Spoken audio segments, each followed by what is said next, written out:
Bismillahirrahmanirrahim. Perbuatan baru itu akan membawa pelakunya pada kesesatan, wa inna darani finnar, dan kesesatan akan membawa pelakunya ke dalam api neraka. Banyak di antara kaum muslimin yang tidak menyadari kalau mereka terjerumus dalam dosa besar ini dan kena ancaman yang sangat luar biasa, baik itu hukuman di dunia, juga lebih parah lagi di alam barzakh kuburan, dan di neraka nantinya bila tidak bertaubat.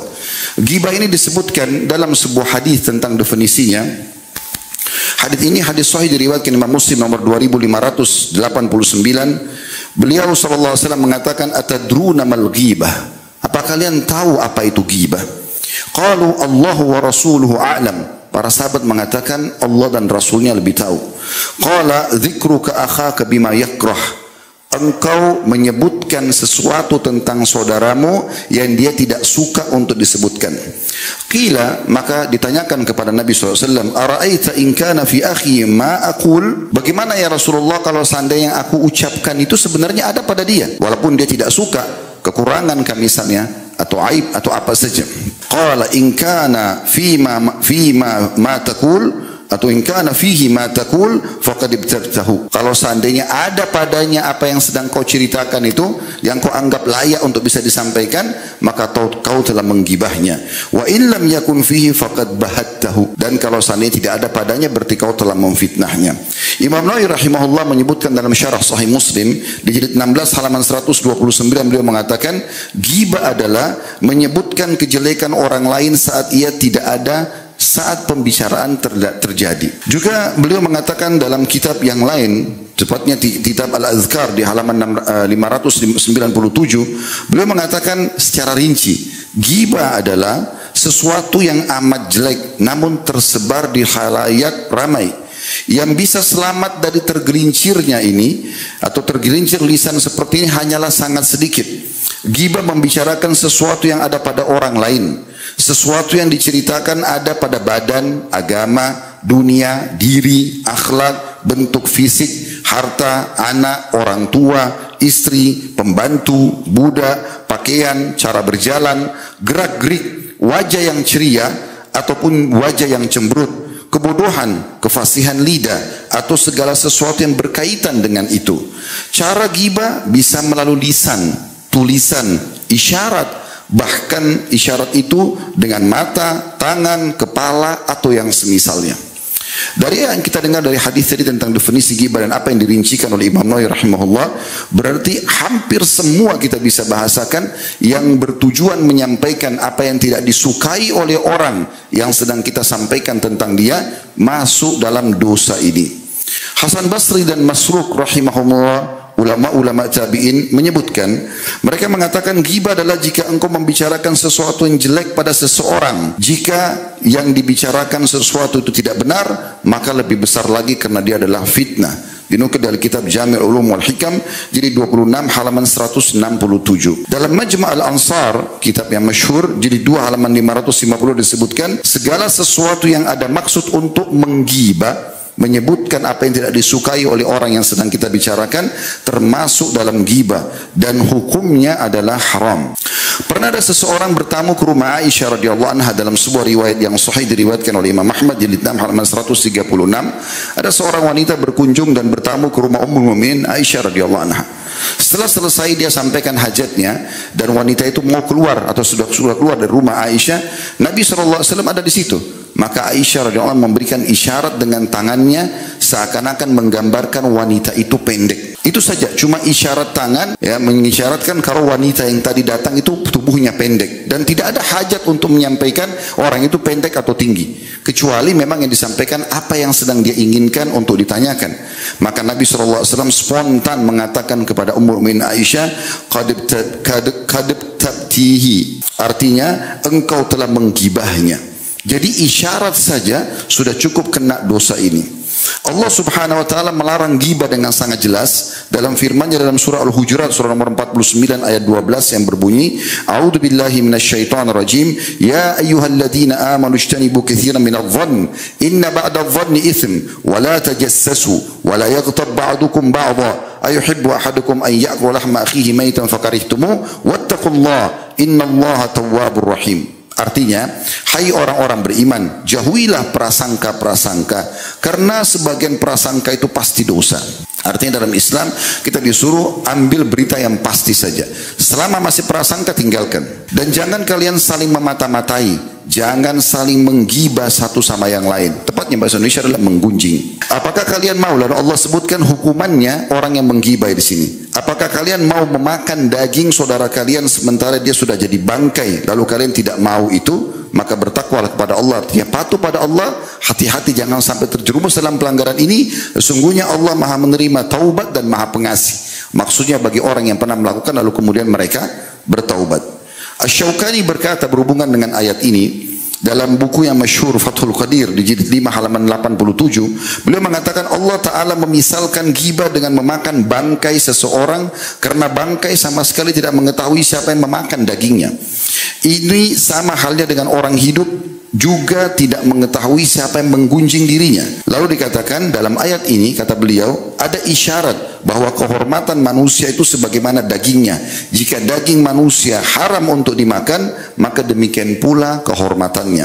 Ayat ini melarang setiap muslim menggibah dengan perbuatan, dan perbuatan itu dipastikan perbuatan jelek, penuh dengan dosa dan pelakunya tercelah.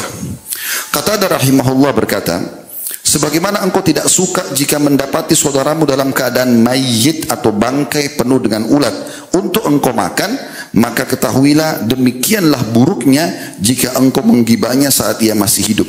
Dinukil dari kitab Jami' al-Bayan wa Ta'wil Ayatul Quran jilid 26 ayat 169. Dan kita perlu teman-teman sekalian merenungi apa yang disampaikan oleh Nabi SAW dalam beberapa hadis yang akan kami sampaikan. Namun sebelumnya, hukum ghibah ini secara mutlak ulama sepakat haram. Dinukil dari kitab Kunuz Riyadus Shalihin jilid 18 halaman 164 disebutkan para ulama sepakat akan haramnya ghibah, dan ghibah termasuk dosa besar. Kalau dosa kecil bisa dimaafkan dengan orang wudu, sholat, dan semua amal soleh bisa membersihkan dosa-dosa kecil. Tapi kalau dosa besar, maka berarti wajib taubat nasuha. Ada rincian Imam Nawawi rahimahullah mengatakan taubat dari dosa besar, kalau umum dosanya, maka itu dengan cara misalnya orang berzina, maka dia taubatnya meninggalkan dosa itu seketika, menyesali, yang kedua dan yang ketiga berjanji sama Allah tidak akan mengulanginya. Tapi kalau dosa itu berhubungan dengan hak manusia, misalnya mencuri, maka selain taubat kepada Allah, wajib minta keridhaan terhadap barang yang pernah dicuri, atau kalau tidak dikembalikan barang yang pernah dicuri. Kalau pernah memukul fisik, minta keridhaannya. Kalau tidak, maka berikan badan kita juga untuk dipukul, yang dikenal namanya kisos. Begitu juga dengan orang yang mencoreng kehormatan seseorang, menghinanya, yang menggunjingnya, memfitnahnya, sudah merusak kehormatan orang ini, maka dia wajib taubat kepada Allah SWT dengan 3 syarat tadi, meninggalkan dosa itu, menyesal dan janji sama Allah tidak akan mengulangi, ditambah yang keempat adalah meminta kehalalan dari orang tersebut. Dan kalau dia tidak memaafkannya, maka terus dia berusaha untuk minta maaf dan menjelaskan kepada orang-orang yang pernah dia sampaikan, saya pernah menggunjing fulan. Pasti Anda ingat siapa orang yang pertama Anda telepon untuk gosipin seseorang yang jadi target. Teman-teman dekat misalnya, katakan saya pernah ceritakan tentang seseorang ini buruk, maka saya menarik perkataan saya dan saya bertobat kepada Allah. Kalau dia sebarkan setelah itu dosa dia. Tapi kita harus memberhentikan dosa yang sudah kita sebarluaskan. Hati-hati dengan lidah. Ingat riwayat yang kata Nabi SAW kepada sahabat yang mulia, ya, Abi Dzar radhiyallahu anhu, yang Nabi SAW mengatakan, mau enggak saya tunjukkan kamu keselamatan dari semua perkara, kau pasti akan aman. Maka kata beliau, tentu. Kata Nabi SAW sambil memegang lidah beliau, ya, amsik alaika hadza, kontrol ini darimu. Jadi ini berbahaya sekali, karena kalau ini salah maka akan salah semuanya. Juga sudah kita ingatkan hadis riwayat Muslim yang kata Nabi SAW, kalau anak Adam tiba di pagi hari, seluruh anggota tubuhnya mengingatkan lisan dan berkata, bertakwalah engkau kepada Allah terhadap kami, karena kami hanya ikut dengan kamu. Kalau kau lurus kami lurus, kalau kau bengkok maka akan bengkok. Teman-teman sekalian, rugi sekali. Dan bayangkan ini ruginya kalau seseorang di antara kita sudah sibuk dengan amal saleh, sholat, berjaga 5 waktu, tutup aurat, berusaha mencari pendapatan halal, sudah berbuat baik banyak hal. Tapi subhanallah semua itu dinikmati oleh orang-orang yang telah kita ganggu dengan lisan kita.